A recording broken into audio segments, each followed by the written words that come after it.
As a courtesy to those seated around you and our presenters on stage, please silence all communication devices. Our program is about to begin.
Our program is about to begin. Please take your seats.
Please welcome the president of the U.S. Conference of Mayors, Oklahoma City Mayor David Holt. Stop. Oh my gosh, what an overwhelming welcome. Thank you so much. Goodness, we've got business to handle though. All right, we will kick off our luncheon with a discussion exploring public-private partnerships from concept to construction. We're going to hear from our host city mayor, Rex Richardson. We're going to hear from the P3 Task Force Chair, Atlanta Mayor Andre Dickens. And we're going to hear from Greg Kelly, the CEO of STV Inc., an infrastructure-focused firm with 3,300 employees and over 65 offices across the U.S. As one of the top engineering firms in the country, STV focuses on making communities better by planning, designing, and delivering essential infrastructure that drives economic development and improves quality of life, including transportation systems, water and power facilities, and social and civic infrastructure. STV has supported transformational public-private partnerships across the country, including Vista Ridge Water Supply Project in San Antonio, increasing that region's water capacity by 20%, and the LaGuardia Airport redevelopment project. As a digression, LaGuardia Airport is amazing. It's obviously my second favorite airport in the United States. As our speakers make their way to the stage, enjoy this video from Mayor Dickens.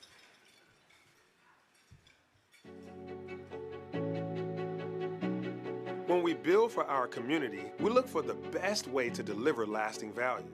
A public-private partnership, or P3, makes sense when a project can deliver better value, reduce risk, and provide predictable long-term affordability that conventional delivery simply cannot achieve. This is especially true where upfront costs are large, financing is complex, and there is clear potential for improved performance, innovation, or revenue generation. So every successful P3 starts with a concise rationale, identifying the expected outcomes and outputs, and confirming that risks, whether in design, in construction, or maintenance, can be more effectively allocated to a capable private partner. By doing this, we unlock key advantages over traditional public procurement.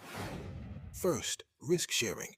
We shift construction delays, cost overruns, and operational risks away from taxpayers and onto the party best able to manage them. Second, access to private capital. We leverage private sector financing to move vital projects forward, even when public funds are limited. Third, improved efficiency and faster project delivery. The private sector's expertise and competitive incentives lead to streamlined timelines, better cost control, and creative design. Fourth, a long-term performance focus.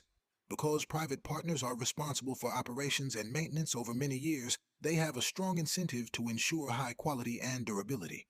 This ultimately optimizes the whole lifecycle cost, leading to much better value for money. Finally, innovation and budget certainty. These arrangements encourage creative engineering and new technologies, while fixed-price contracts provide governments with financial predictability. We use a P3 when the public goal is clear, but delivering it requires speed, specialized expertise, or long-term operations that government can't do alone. Speed and urgency matter. For example, the Melody utilized private sector modular construction expertise to deliver housing faster. Ongoing operations are also critical. So look at the Azalea Fresh Market, which required retail and supply chain expertise the government doesn't have. And when people-centered outcomes need scaling, programs like our Senior Anti-Displacement Program combine public stewardship with philanthropic and institutional capacity. P3s are powerful tools, but they are not shortcuts. They require discipline, alignment, and ongoing oversight.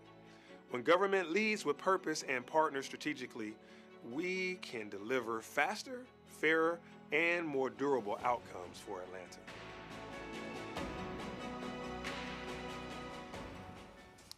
Good afternoon, everyone. I'm Greg Kelly from STV, and we're joined today by Mayor Andre Dickens and Mayor Rex Richardson, two leaders representing cities that are growing rapidly and are also critical economic gateways to their regions and to the country. Port of Long Beach, Atlanta International Airport, these are important infrastructure assets for the region and for the nation. Both of these are built on trade. Today's discussion is focused on public-private partnerships. For many of you, this may be a familiar method to improve or expand on infrastructure. For others, it may be new. So today we want to share some of the learnings from two of our mayors here that have been at the forefront of delivering P3s, or public-private partnerships. At their best, P3s can provide more efficient ways to design, construct, finance, and maintain infrastructure while helping maintain cities' leverage of private capital to accelerate projects that might otherwise take years to deliver. They also allow our public sector partners to distribute risk to the private sector. But make no mistake, public-private partnerships are not a silver bullet. Mayor Dickens and I were talking about that earlier today. But mayors are the central force that make these partnerships work. Not just as an infrastructure and a financing model, but well done, these partnerships can be powerful drivers for positive community impact. Ultimately, mayors are where innovation meets implementation and where infrastructure decisions become community outcomes. So let's get some questions going for our experts here today. P3s are often discussed in terms of financing, but the most successful partnerships are really about public outcomes. At SDV, we've seen that firsthand, from supporting the Vista Ridge water project in Texas to helping modernize airports while the airport remained operational, something Mayor Dickens, I know you can relate to. So let me ask you both, how do you both build trust that private sector involvement is advancing public priorities? So I'll start. Thank you for that question, and thank you, Rex, for hosting us here in beautiful Long Beach. I'm excited all that we're getting done here, and I'm excited for all y'all to come to Atlanta in 2029. That's right. As we host this. And so to answer your question, you have to overcome skepticism by the public all the time as mayors. Skepticism is high for just about everything right now, and so the first thing is to build trust. To make sure that transparency is embedded in everything that you do as you go down this process, and that you maintain that there's a public purpose to why you're doing this project. So for instance, you saw in the video the Azalea Fresh Market, which is city owned, and it's a P3. It's owned by the city. We have the land, we have the building, but we went out and got an operator and have a P3 relationship with that operator to be able to, they run the grocery store, they understand the supply chain, they understand all of that, back office stuff related to groceries, but make no mistake about it, I know what a food desert is, and the community understands that this goal is being met by doing something better, faster, more innovative than we would be able to do as a government. And so the P3s, very transparent. We show people how many customers we've had, what the outcomes are, and people support it. Now the customers, the residents, are more interested in supporting that grocery store because they see it as their part of their assets as well. Same with affordable housing, and of course the things that we're doing in P3s with the world's busiest airport, Atlanta's airport. So overcoming skepticism, you have to do it right off the bat with trust building and transparency, and making sure that the public understands that this purpose is for them, for why we're doing it. So real strong storytelling on the front end on the need and the public outcomes that are anticipated. Mayor? I would say our public really wants us to deliver results, and we can't count on the finance tools of the past anymore. Folks are tired of paying property taxes, and in California, we're not able to generate property taxes in the same way. And so we have to figure out innovative ways to invest in our infrastructure. And here in Long Beach, we have some great examples. The Port of Long Beach is in and of itself a public-private partnership. It's a public port. We own the land, but all of our growth in the terminals are all operated and invested in privately around the world. And that's how we've really driven growth to become the #1 port the first 5 months of this year in throughput. Another great example is our Civic Center. You all have an opportunity to visit America's first P3 Civic Center tomorrow at 4:05. This was out of need. We had seismic challenges with our previous facility. We looked at the assets we had. We own the land. We don't pay taxes, but we couldn't necessarily shift this burden through a bond to the taxpayers. So we partnered with the private sector to design, build, finance, operate, maintain a new comprehensive complex that has a civic center, it has a port headquarters, a new main library, Billie Jean King Main Library, a park, and it has housing. Housing is the last phase in that project. We were able to do that without carrying any debt. We shifted the debt to the private sector. We put the properties in, and we get to long-term own the asset after 40 years of a lease payment. So it helped us to solve our problems and really deliver a modern solution. Wow. So I think what we're hearing is the arc of a good story, and explain what the public benefit is, and a track record of success that you both have demonstrated. Certainly. So in our work at STV, supporting projects like the redevelopment of LaGuardia Airport, similar to what Mayor Dickens is doing, we've seen that the strongest partnerships depend far more on than just capital. They require clear governance, strong project management, and alignment around long-term public outcomes, including local job creation, skills training. As mayors, you're often the ones helping structure these partnerships. and setting expectations for what communities should receive in return. How do you approach shaping P3 so they deliver projects successfully and create meaningful community benefits like workforce opportunities, neighborhood investment, and economic growth? Yeah, I mean, you have to start with community benefits in mind. The community, needs to, kind of come up with a list of outcomes that they're looking for, and we can start that process with them to generate what are the hopeful outcomes of any kind of project that we're looking at. And generally speaking, they're used to a standard RFP process. They're used to understanding that, hey, you're just going to buy a thing and then somebody's going to deliver it. Well, that can set the benchmark, but then what you might come up with is, well, what is the next? What would be even bigger? If this is going to produce generational outcomes 20, 30 years down the line, we might want to partner with a private company that understands innovation, they know the technology, they know what's next, and they might have an incentive to go better or faster and maybe even help us save money. And so when we go out there with a P3 offering, we're looking at what are the community benefits that can come with that. I can give you 2 examples. You mentioned the airport. We have a public-private partnership with Delta Airlines at Hartsfield-Jackson. We're enhancing and expanding and adding gates to Concourse D, and it's like doing open heart surgery while the patient is still awake, because we're still landing planes as we are building out Concourse D even further. So that expertise, that talent, we manage it, but we have a team of Delta Airlines and many others that are a part of that. The financing of it didn't come just from the airport. So shifting that risk financially onto a private company that wants to land more planes so they can do more business, it's a great public-private partnership. Another one is West Side Corridor resiliency plan that we have. Our south and west side of our city, they need more support. They need more grocery stores. They need more businesses, et cetera.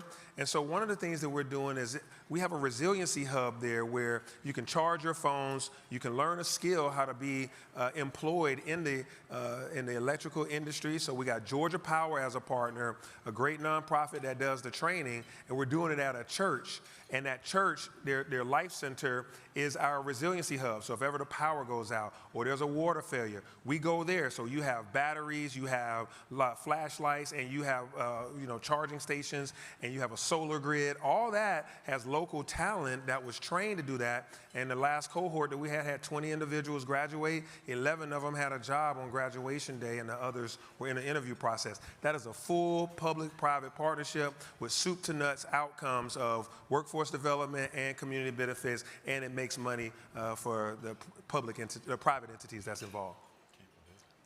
Well, I think given the challenges and, local government, we're taking on housing, we're taking on transportation, all of these big challenges, and they expect government to do it in the same ways. It's just not realistic. So we have to do an honest assessment about what assets you have, what are the benefits. Local government, we don't pay taxes or property taxes. The public sector does, the private sector does. We may have land that we've held on to that's underutilized, and that may be an asset that the private sector is interested in. So I think you take an assessment of what you have to throw into the pot, and then you do an assessment in advance on the community's needs. The community may need housing that's affordable. You may need jobs through a project labor agreement that are union jobs with local hire. You may want assets or amenities that don't exist previously in the community. Let's say the community lacks a grocery store or a gym or a park. You put all that together and you go into the negotiation of the P3 with that in mind. And it's a trade. These aren't magical. It's not something that just magically happens. You have to go in and negotiate with your private partner to find a relationship that works over the long term to deliver those outcomes. That's what we were able to do with the Civic Center and how we have housing, affordable housing there, a library, a park, all of these amenities in this Civic Center because we did our own assessment in advance. And the necessity was essentially, our building had seismic issues, right? So we needed to find a solution, and by partnering with the private sector, we were able to make that happen. So I think the takeaway here is upfront, know what your needs are, and you marry that with the delivery method. So it's really that upfront planning in advance of a P3 that will drive those successful community outcomes. Ladies and gentlemen, a round of applause for our mayors.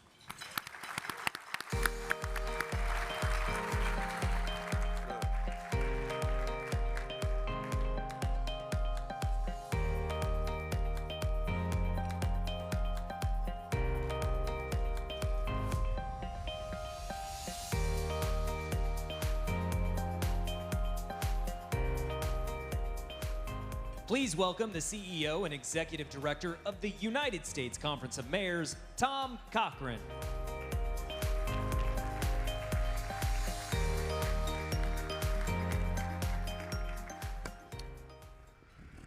Good afternoon, everybody.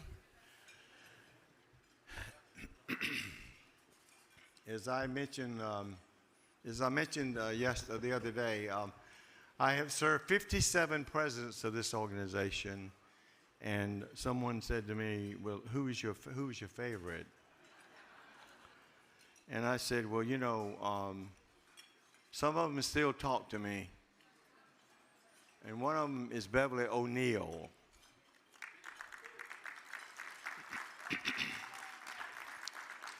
Beverly O'Neill was our president, 2005. She's the 63rd president of this organization. And I learned so much from her, we all did.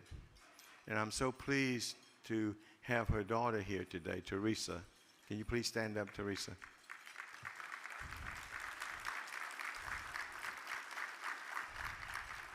And also Kathy Weed, who's Chief of Staff. Now, when you're Chief of Staff, you know, you get to know her real well, and we're so pleased to have you here too, Kathy. So I say it from the bottom of my heart. We appreciated this great woman. She was a university president, very smart politician, and she loved to drink a martini with me. She was a Renaissance woman, and I just want to say how proud I am to have this opportunity to pay tribute to the former mayor of Long Beach and the president, 63rd president of the United States Conference of Mayors, Beverly O'Neill. Let's have the video, please. As mayors across the nation gather, we honor Mayor Beverly O'Neill. 2005, Beverly O'Neill became our president, and her theme for that year was going to be workforce, and we had workforce sessions set up all over the country. But guess what happened? On August the 25th, Katrina hit, and we had Beverly O'Neill scheduled to do a national press event in Washington, D.C. at the National Press Club, and she called me, and she said, "We're not coming to Washington, we're going to the Gulf." Mayor O'Neill served at a time when America's cities were facing rapid change and growing challenges. When Mayor O'Neill took office, she was confronted with the closure of the Long Beach Naval Shipyard. This was a big deal because Long Beach was a naval town for more than 80 years, and they were confronted with the question, what would be their future economic mix? How would we overcome this challenge? Mayor O'Neill brought the community together around a vision of 3 T's: trade, technology, and tourism. Her leadership was transformational. She really made Long Beach step into this bigger platform, this national platform. She brought the economy back, ensuring that places like the convention center, the development of the downtown, that we became a big city. And her leadership was widely respected by everyone across the community and the state. Today, Long Beach is home to the greenest port in America at the Port of Long Beach, home to a world-class tourism destination that's hosting 18 sports and Olympics in 2028. And in terms of technology, we are Space Beach, the fastest growing space and advanced manufacturing cluster in the United States. All of that took place because of foundations that were laid many years ago, beginning with Mayor Beverly O'Neill. She was a class act.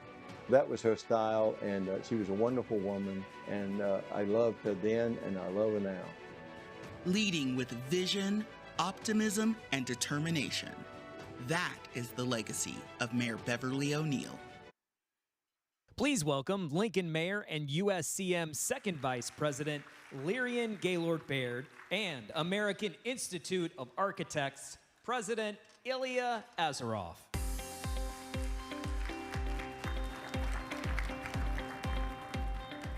Well, thank you for joining us today, Ilya, and thank you to the AIA for being such an incredible partner to the U.S. Conference of Mayors, whether you're doing work on housing surveys for us or supporting the Mayor's Institute of City Design or the new Game Changers initiative.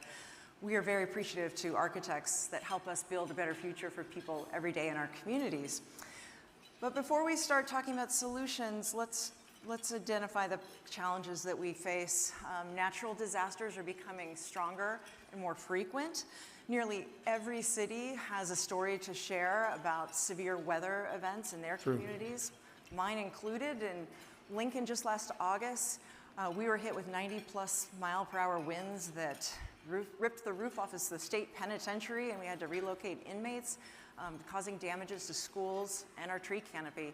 So this is a real issue, the impacts of severe weather, and we can't afford to ignore it. So we're glad to have the conversation with you this afternoon. Thank you. Thank you so much, Mayor. It's really wonderful to be here with all of you at the U.S. Conference of Mayors. And you're correct. We are all suffering through the same storm. And part of today is how do we get on the same boat to navigate that storm? So to really illustrate some of the issues we face, I put together a few slides that we can go through. And this first one that you have up on the screen is really the total number of disasters. And those declarations that are increasing with just storm severity and frequency is something that should all give us pause. The economic costs are increasing as well. That business continuity and the loss to every family out there is extraordinary. And what you're seeing here is the declared disasters between January of 2024 through today. That's 346 events, all 50 states and 4 territories, all of these places that have been affected. There is not a single person in here that has not been affected by a disaster. So this next slide is going to show you where we begin to break this down. Hurricanes, typhoons, and cyclones. Over that same course, there were 21 events in 12 states and territories, 13 major disaster declarations. Next slide, please. With wildfires, this is what we're seeing all over the world, not just in the US, but everywhere. 155 events across 28 states in that same time frame. And the next slide really gets into tornadoes. I grew up in Tornado Alley. In fact, we share the same town. I'm from Lincoln originally, and so it's really nice to be on stage with the mayor. But 46 events across 19 states. That is incredible. 43 major disaster declarations. And when you go on to tropical storms, that's 19 events across 15 states and territories with 12 major disaster declarations. And when we slide into severe storms and flooding, I think we all recognize the increase of those issues. 96 events for flooding, along with mudslides, landslides, and all the accompanying cascading effects that we see across 34 states. Now, when we go beyond that into wind events, and with wind events, we have 55 events across 22 states and territories and 50 declared major disasters in that same time frame. So what we're starting to paint a picture for you is something pretty extraordinary. And that includes winter storm events, 32 severe winter events across 24 states, 20 major disaster declarations, and you could go on and on. This does not include the seismic issues that we face, right? So when we get down to the cost, this is the snapshot from 2024. You know, we've had disasters on an annual basis that really take us through a cycle of rinse and repeat. We keep having a disaster as we recover, we rebuild, then another disaster comes along. We cannot keep doing that. We cannot afford to do that. So when we go a little bit further, for example, here in 2024, we had these are only the billion-dollar disasters, not the sub-billion-dollar disasters. And every year we are losing at least $100 to $200 billion in recorded losses. In fact, between the periods of 2020 and 2024, the U.S. had $640 billion in losses. We can't keep doing that. Think about $640 billion in new infrastructure, new schools, all the things that we are trying to do. So what does that mean? We have to take this to a different place. The trend is the wrong direction. We have a higher frequency of events, higher frequency of intensity, and that increased damage and the costs that are borne by us, all of us in this room, is extraordinary. It is extraordinary. The data is incredibly concerning, and I understand a large focus of your work as a professional and also as your president of the AIA this year is on disaster risk reduction and recovery, response, and rebuilding. Given your experiences around the globe, What's your on-the-ground assessment of the state we're in right now with relationship to severe weather events? And does your experience sort of back up what this data is showing us? And really, what changes are you noticing in particular in the communities that you visit? Well, what I'm noticing is the frequency has put us in a position that we can't fully recover before the next event happens. So all of the best plans that are made just don't get us there. And what I like showing here, these are the kids that I work with in Turkey. So after that seismic event at the end, in March of 2023, or 2024, 11 cities were devastated. I've been back there on many occasions, but what you're seeing here are kids who lost family members or whole families. So we are in the same boat when it comes to the losses. And these are not just economic losses and building losses. These are the losses to human beings, to our livelihoods, right? And so I've seen this unfold all across the U.S. I've been deployed to Puerto Rico, into the U.S. Virgin Islands, South Florida. I worked in Houston after Hurricane Harvey. And what I see constantly is the struggle to really pick up the pieces before the next storm comes. And you know that time frame is extraordinarily long for recovery. Yeah. Well, you've been a champion of disaster risk reduction, and your work on this issue includes work at the COP, the UN, and other international organizations. And that all happened long before you became president of AIA. So how should mayors understand their role in disaster risk reduction, and especially in relationship to others around the globe who are doing this work? This is a great question, and this is why I'm so thrilled to be in front of all of you today. You are visionaries. You see what a resilient, sustainable, healthy, and equitable community looks like in your city. So we're here to be partners as the AIA, but you hold the key to policy changes, to where we build, how we build, all of those pieces, and we are willing to be that partner with you because it takes a lot of hands to get at this work. The recovery strategies that you are looking at are being replicated all around the world, and we should be learning from around the world. Because the other thing that unfortunately that I'm seeing is that we're behind. Many places around the world are advancing much quicker than we are, right? So when you think about your RFPs and the things that are going forward and the zoning and those incentives, we need to be sharing amongst each other. What are the best practices? And that's why I love being here, but also what's going on all around the world. I go to the COP conference every year, and through the United Nations, they have an extraordinary amount of materials that give us the clue of the issues we face, but also where we can find great solutions to work together, right? So there's a few that I'm going to show you here about these resources that you might be able to take a look at, okay? A couple of reports. So this is the first one. This is the UN Global Assessment Report for 2025. So even though those numbers I told you about the US, think about this. In a single year, around the world, $202 billion of losses. But the cascading effects of those $202 billion in losses were $2.3 trillion in cascading effects. Can you imagine?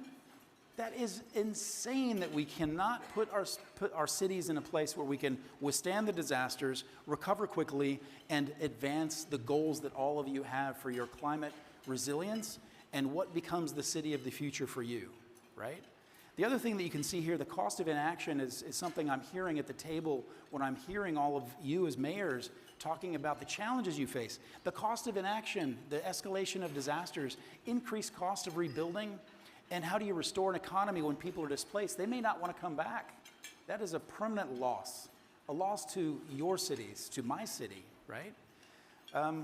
So that's kind of where we're at, this sort of increase in the way that people are looking at this around the world, and we have to share. Absolutely. If you go on to the next one, this one is really the other one that I want to show you. So that's the scary part. Here's the good part. The economic opportunity for your cities. And what we're seeing all around the world, there's a $20 trillion there's a $20 trillion opportunity out there for disaster risk reduction. That's why we're espousing this. As architects, we have to include this in our work. This is the global gains that have been illustrated through these reports, and the ROI is a real shift towards this massive economic growth opportunity and new job engines. And the other report that's here about the global building and construction, which is very much about what you're doing. I'm hearing about new downtowns being done, transit centers, all of these things. You know, that funding has to increase to $5.9 trillion by 2030. That's only 4 years away. And the World Bank is responding, putting that money all around the world. We have to do better, to be honest. And if this is our opportunity, can you imagine the investors out there when they see this saying, well, how can we do this for every community that we're with? Partnering with mayors like yourself? Yeah. So, and as per the UN General Secretary, the only way to really shield global populations and economies for long-term devastation is to truly do this work. Disaster risk reduction. So really think about that. Well, clearly you've made a compelling case that we should be acting on this opportunity, and I'm glad we're getting to the good part. What can we do? Where can we get started? How can we work with architects to do meaningful work that what can we tell our local agencies that do public works and economic development? Well, partner with us. I mean, really, I'm so happy to be here because every one of you are making the changes necessary to secure the future. I have not heard any bad ideas. In fact, I've learned so much in the short time that we really have to move towards this, regenerative design. It's fundamental. It's a different way of approaching, a holistic way of moving towards a future. The mindset is towards abundance rather than extraction. It's reducing harm and repairing whole ecosystems as part of your work for your cities. And that's really, really important. A regenerative design project is completely different than just being green or just being resilient. And think about this. The way I like to talk about this is two sides of the same coin. When you guys are talking about resilience and sustainability, you put those together. If you make that commitment to be inextricably tied to new infrastructure, to housing, to everything, you deposit that in the future, that's the equity piece.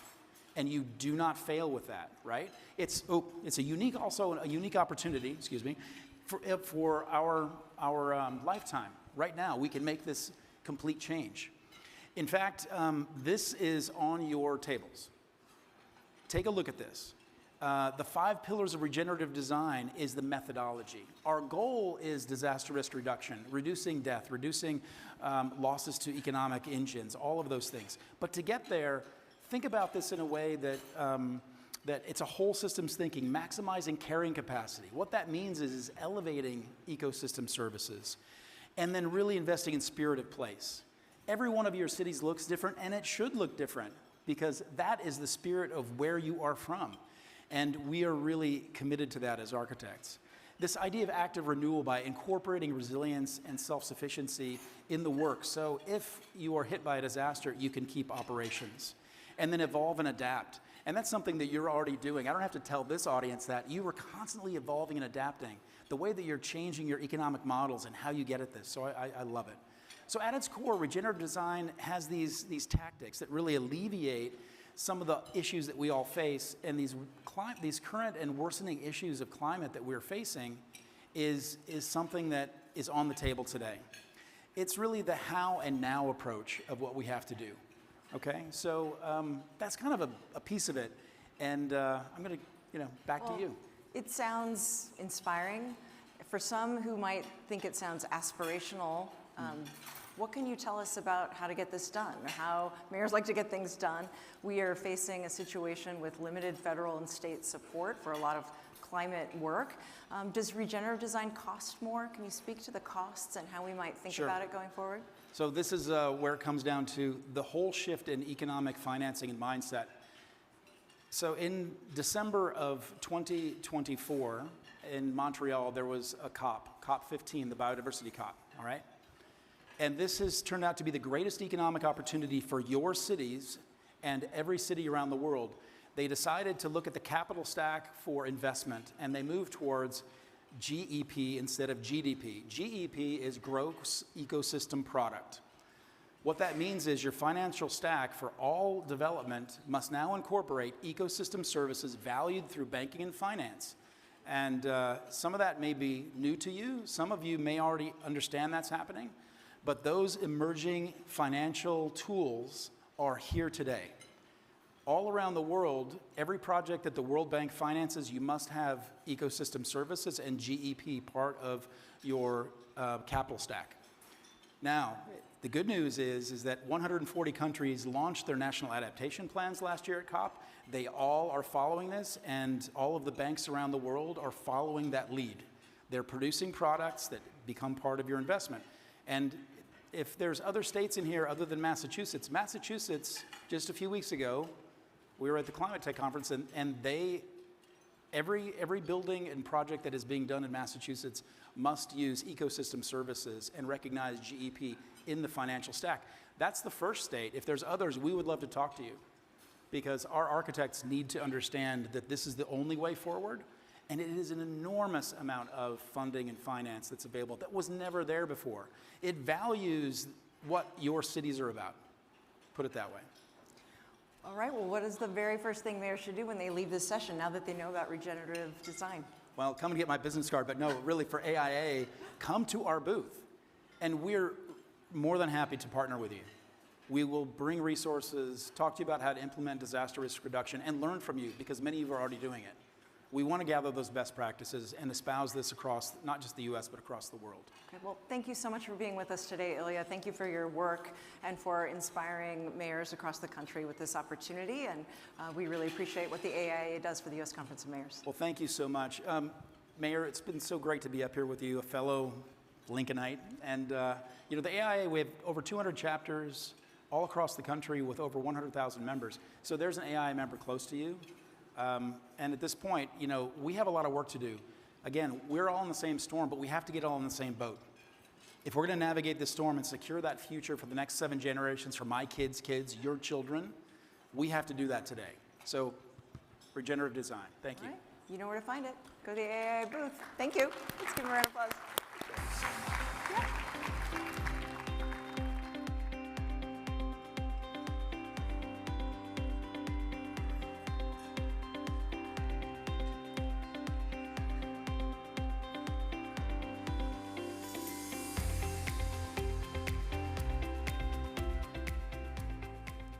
All right, well, you've heard me say that the annual meeting is sort of the high point of our year, and it is something that the host mayor works on for 2 years or more. They raise literally millions of dollars, and as you've seen with Mayor Richardson this week, they almost always knock it out of the park, and we are really excited to share with you a little bit of a teaser for 2027. So after a successful conference here in Long Beach, I want to bring to the stage our host mayor for 2027, who's going to share some of the tantalizing details of our meeting. With over 400 years of history, eye-capturing architecture, and a world-renowned food scene, Providence, a hub for innovation, is the perfect setting for our 2027 annual meeting. Our next speaker is not only the chief person responsible for bringing the annual meeting back to Providence after 18 years, but he's also a strong leader in our conference, serving on our advisory board, is also the co-chair of the Mayors and Police Chiefs Task Force. As we watch this video, please welcome to the stage our friend, Providence Mayor Brett Smiley. I'm Brett Smiley, Mayor of Providence, Rhode Island, the creative capital. And we are so proud to host the 95th annual meeting of the United States Conference of Mayors, right here in the heart of our city. And trust me, you've never seen anything quite like it. Providence is a city of neighborhoods, from the Italian families of Federal Hill to the Dominican culture of Broad Street, to the artists and creators of College Hill. We're a mosaic of communities all building something remarkable together. Here, history and creativity live side by side. Walk Benefit Street, one of the most historic miles in America. Watch fire dance on the water at our signature art installation, Waterfire. Eat your way through a food scene that's earned more James Beard nominations than cities 10 times our size. And when you're ready to venture out, Boston is 45 minutes north and Newport is 30 minutes south. But honestly, you're not going to want to leave. Providence is a city of good food, great art, and next summer, the best table in the house is yours. We look forward to welcoming mayors from across the country to the creative capital. We'll see you in Providence next summer. Give it up one more time for Mayor Smiley. Thank you, David. It's exciting to get to be back in the green room in the back. Holt had a little fit that the bowl was not just all blue M&Ms. It is so exciting to bring you all to Providence next year. All of us who have a chance to host, and I want to thank Rex Richardson for his incredible hospitality. We get this chance to show off our city. Rex, thank you for the show you've put on.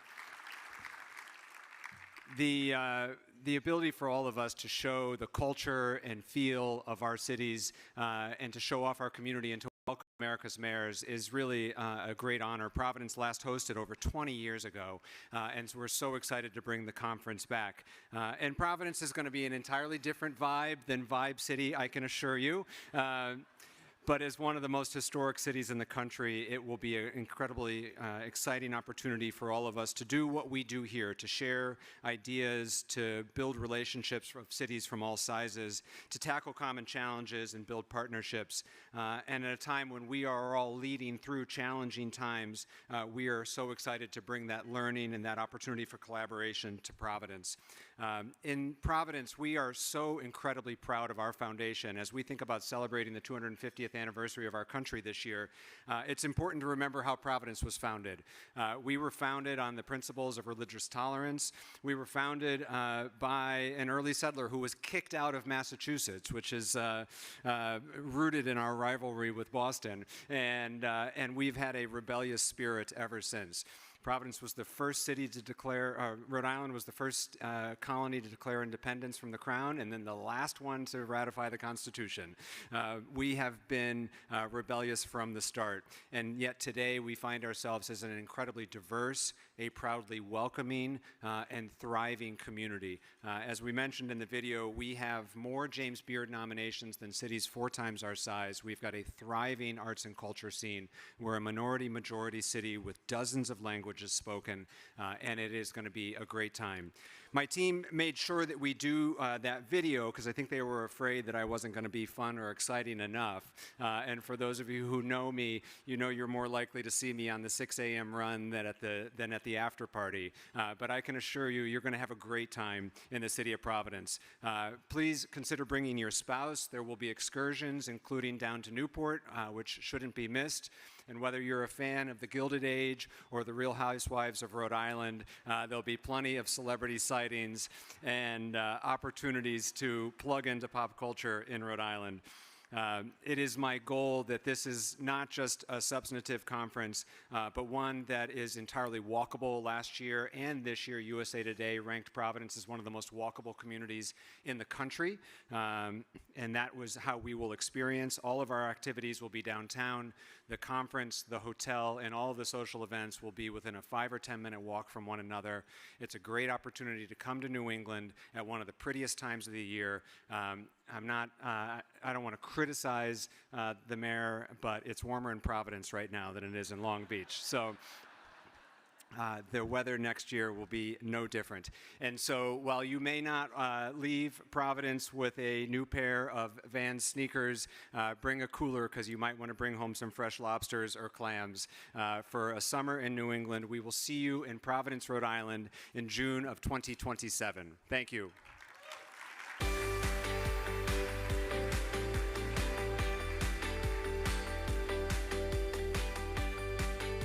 We now stand adjourned. Thank you for going.